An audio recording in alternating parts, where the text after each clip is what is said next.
A few days ago, we made our inaugural trip in the van with a new DIY custom high-top build on it. We went camping up in the national grasslands. This week, just a few days later, we headed down south of Gillette to, we're heading out to a cool reservoir we visited earlier this summer. I guess we were down for a work project and found that place. About 20 miles outside of Douglas, the van started developing a serious performance issue, barely able to keep going. So I ran the codes on it, and turns out, because the engine light started flashing, turns out we have a cylinder 6 misfire. We actually had a cylinder 6 misfire over the winter when we were down in the desert, and ended up being a bad ignition coil. It was swapped for troubleshooting purposes, so an old coil is on 6 now, the new coil's on 8. All that to say that I don't think it's the same coil that failed. I think it's one of the old ones still. There's still 5 or 6 that are original with the van. So I'm going to pull the doghouse off this morning, see if I can figure out what's going on. Hopefully it's just an ignition coil, in which case the worst of it may be getting the doghouse off. That may be the worst part of the whole project. We did make it into town, into Douglas, though. We have at least 3 parts stores here, and the closest one is literally 0.4 of a mile from where we're camped for tonight. So we're going to dive into that this morning, see what we can figure out, and hopefully we can get this thing fixed, and we'll still be able to get over to that reservoir we were trying to get to. In a case like this, we got in about a half hour for a sunset, and I said, we're just calling it quits for tonight. We're going to rest, recuperate. We'll tackle it in the morning when we're fresh, and it's just easier to deal with things after a good night's sleep. So we'll pull the doghouse off here and get onto it. And this particular one is actually in a couple of pieces, so we have to take off. Oops. Get this stuff out of the way here. There we go. All right. Need a couple pieces. We got to take this one off, the front piece off, so that we can actually get the doghouse itself out between the seats, because otherwise you can't get it out between the seats. And he's sitting here. This is the tester I use, the scan tool. It's by Blue Driver. I've had good luck with it. It's not a professional level scan tool. They do all kinds of other things, but as far as consumer grade for us, shade tree mechanics, it works pretty well. It is Bluetooth, so you just plug it into the OBD2 port under the dash, which is actually pretty easy to get to on this van. The Prius, you have to get down on the ground and try and find it as hidden, but this van is pretty easy to get to. Plug this in, you connect with an app on your phone via Bluetooth, and you can read all the codes, clear codes, and see a certain amount of other information that's coming off the computer with OBD2. So that's how I was able to figure out what's going on. It's showing a P0306 code, which is a cylinder 6 misfire. It's also showing a code for an engine misfire within the first 1,000, on startup within the first 1,000 cycles, and a couple other ones that are always there that I'm not concerned about. So we'll see if we can get this thing apart, and there we go. In this particular van, it just pops off. You can see the tabs it locks onto, and then it's going to be latches on either side here down low. And again, this is going to vary between vehicles depending what you've got for a vehicle. There we go. And then this unhooks from the tab on the floor there, one on either side. And oh, there we go. All right, that should be, or is there? No, I take it back. There's one more on either side that I can't probably show you very good. So that's 4 total. I knew there was something up top. Let's see. There it is. All right. And that's it. Just those 4 latches, and then we should be able to get the doghouse out. And a little bit of an extra challenge in here because we have laminate flooring down that kind of wants to get in the way.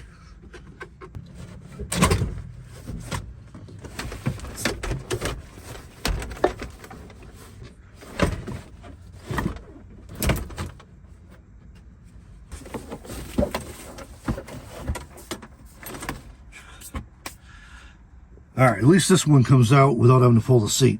It was years ago, back in the 90s, I worked for a company driving a van doing delivery. I had like a 600-mile route I did every day, which was kind of fun, 3 states and back in the Northeast. And anyway, I forget the model of vans they had, but it was early 90s. And in that time frame, that particular van that I was driving a lot, in order to get the doghouse off, you literally had to pull the passenger seat out in order to get the doghouse out. So fortunately, this one comes out with a little bit of finagling between the seats. All right, so vans are sort of a pain in that you can't really see anything from under the hood on the front, generally, because the engine is pretty much under the dashboard of the firewall.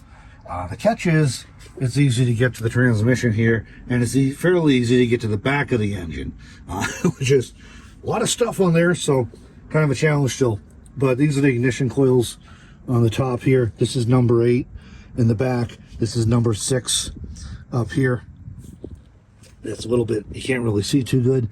So we're going to attempt to get those out of there. What I'm going to do is, for troubleshooting, because I want to make sure that I'm correct, that it's an ignition coil before I go and spend $60 or $80 on another coil. We're going to pull number 6 and number 8 both and swap them. And then I'll clear the codes using that scan tool I showed you. And then we'll restart the engine. And if it is an ignition coil, when we swap them, I should be showing a misfire on cylinder 8 rather than on cylinder 6. It'll still be running exactly the same, which is to say it's missing. it's kind of loping a little bit. And if you had it under a load, it would really be bad. But that'll let us verify that it's actually the ignition coil. And then if that is the case, we'll go drive a half mile and get a ignition coil and come back and swap it out. And we should be good to go for a while. So that's the plan anyways. Let me find the socket and stuff. These are, there's not much to these. There's a little electrical connector here that we have to remove. And then there's a screw that is on the front side, so you're not going to be able to see it. I can hardly even see them. We have to remove that set screw, or a little bolt that holds it in place.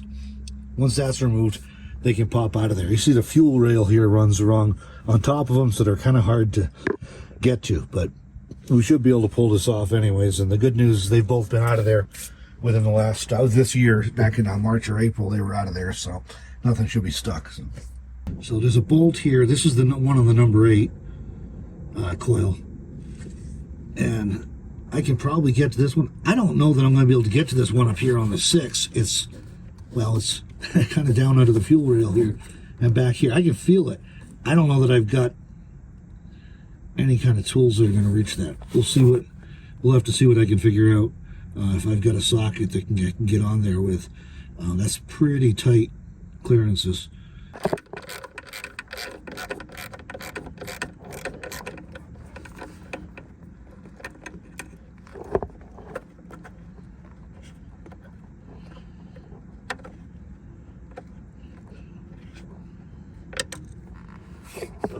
Here's the little retaining bolt.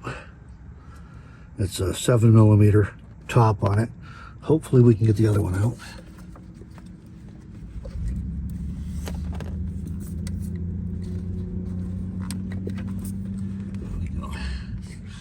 There is the ignition coil.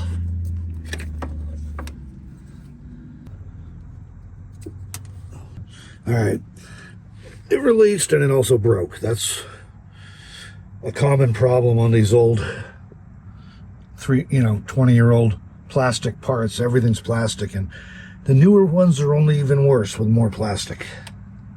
Okay, there's a screw for the number 6. Should be ready to come out now. You can't really see it too good back in here because it's kind of hidden, and my hands are going to be in the way, but you have to lean them over a little bit to get them off under the fuel rail.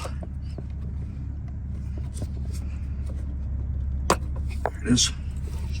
Uh-oh, it came apart. That's not good.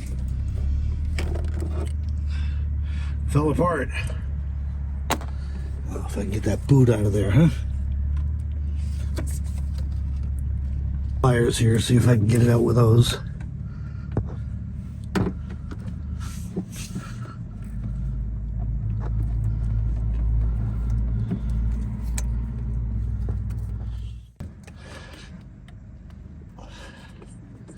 All right, we got it out. Took some funky pliers and a few attempts, but it came out. It needs to be replaced anyway. Hopefully we can put it back together well enough to make it temporarily work. There we go. Oh, that looks... Is that right? This one seems to come down further. I don't know.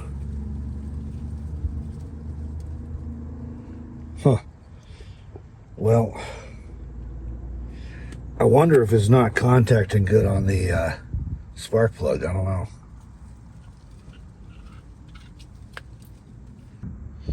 Anyway, we'll swap them over and see if that fixes the problem. Well, this is the one that was on number 8, so we'll put this on the number 6 cylinder. We'll put this one this was on 6 and is acting up apparently on number 8, and then we'll restart it and we'll see if that changes our misfire cylinder. And if it does, we'll know this is the culprit, and this will be an easy swap then when we get a new one, because it's going to be on the back.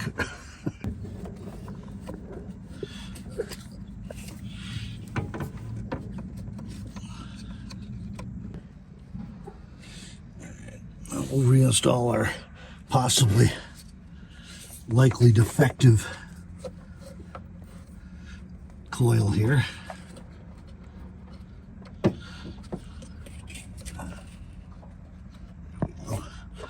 if I can get the screw back in this one. Hold it still. This should be easier anyway. That was a challenge.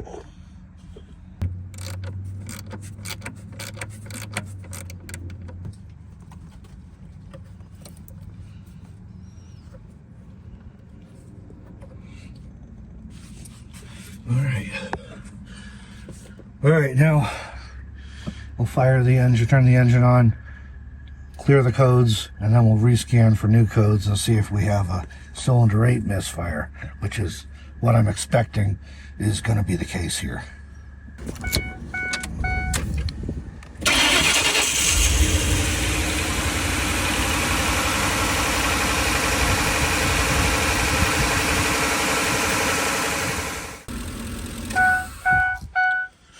All right, I ran a couple scans on it, and it's showing no misfire codes. But it is saying it hasn't finished the readiness test because the engine hasn't been running long enough, I guess. I think that's the problem there. So the question is, we were driving for a couple hours yesterday when we really started acting up, so it could be that it's not going to fail act up again until it gets really hot. So now our question is going to be, do we wait and see if it acts up again, or do we just go pick up an ignition coil and have it on hand? We may just go pick one up and hold off on it, replacing it until it acts up again. So because if it acts up again, if my theory is right that it's the coil, it should be showing a misfire on cylinder 8, because that's where that coil is now, because it's been moved from 6 to 8. So I think that's probably what we'll do. I guess we'll get some gas, because we used a lot of fuel coming down here yesterday because the engine was acting up and running poorly. We also had a bit of wind. So I guess we'll kind of provisionally put this back together, get some fuel, pick up a ignition module, or ignition coil probably, and then we'll try and go to that other place we were heading and see the reservoir we wanted to head to and see how it goes. I can easily swap the ignition coil out there, or even on the road on the way if it comes to it. So I think that's the plan for right now. So hang in there. We'll be back when we figure out how things are going.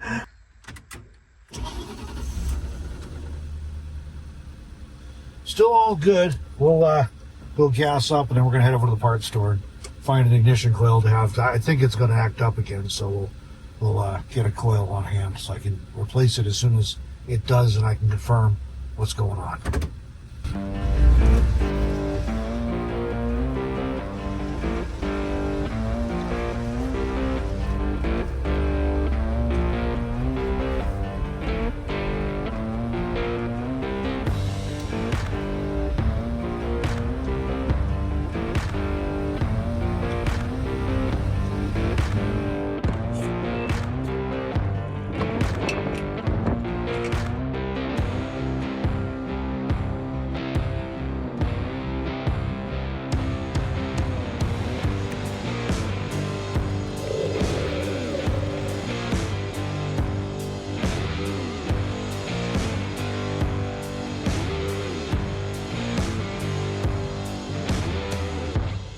All right, all set at O'Reilly's here. Got a new ignition coil. I'm assuming we're going to be putting this in before the day's over, but like I said, I just want to confirm that that's what it is before we start swapping stuff. But we have like 5 or 6 original ones, and a couple have been replaced. If I'm right, and it's the ignition coil, this one has already been replaced. So either way, we'll have a spare if it's not the problem, but I think that's probably the issue. All right, so we just stopped at this rest area off I-25, middle of nowhere, Wyoming, on our way to the reservoir we're heading to. And I see this really cool ambulance conversion is pulled in behind us. I am not positive on this. Nice looking conversion though, but I'm not positive. It looks to me like that's wind scoop on the front, the cowling over the cab in front of the box is probably aftermarket and custom. I used to be an EMT and I spent a lot of time in ambulances. I've never seen a scoop like that on a stock ambulance. They're usually just a straight edge, kind of like we have in a van here. So anyway, pretty cool rig there. So fringe benefits of driving your house. We just came out of the rest area while I was ogling the cool ambulance. Melanie hopped into the back, straight into the back because we have a pass through here, and grabbed some snacks. So she's got some peanut butter going, and I got some salami going. And we're off onto the reservoir that we were trying to get, we wanted to come down to anyway, so we're continuing on. So far the van's running much, much better than it was yesterday. I still think we'll end up changing that ignition coil at some point, but like I said, I want to confirm it before we do that. All right, making our way along. Apparently we got 13 miles on this road, and we should be there. Melanie says she remembers this because we've been out here once before. We just did not camp that time. And you'll have to pardon the mess on the dashboard, guys.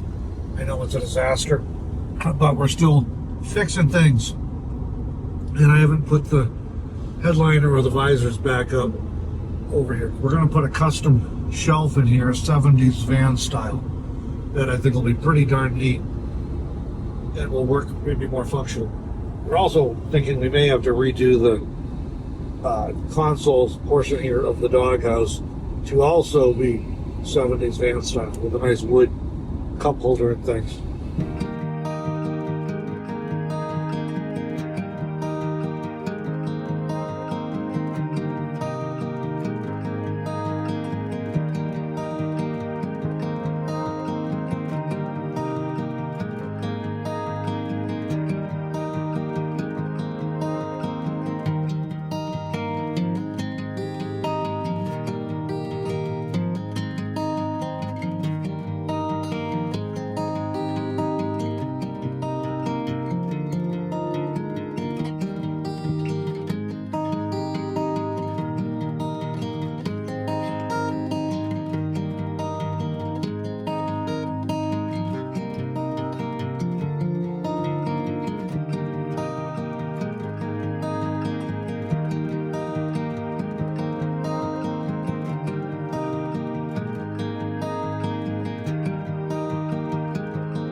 All right, guys, look at this view out the back door from our campsite. Is this incredible?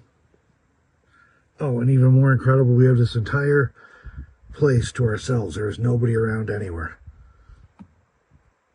Nice. This is sort of like the stuff you see those YouTubers and Instagrammers in bikinis. They're camped by the beach or by the lake like this.